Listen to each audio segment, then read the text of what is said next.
lupa, ternyata benar. Pinter-pinter nih anak-anak ya. Adik-adik, ya. Museum Sejarah Jakarta ini disebutnya namanya museum umum. Beda dengan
pemimpin kota Jayakarta yang ketiga. Yang pertama siapa pemimpin Jayakarta? Pak Taila. Yang kedua baru Sake, baru ini yang ketiga. Yang terakhir namanya Raden Wijaya Krama. Ya.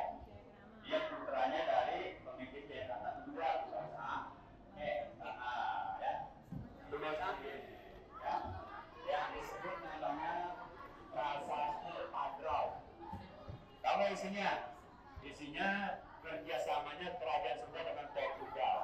Ini lambang Portugal ya. Karena kan yang masuk pertama Portugal kan? Ya.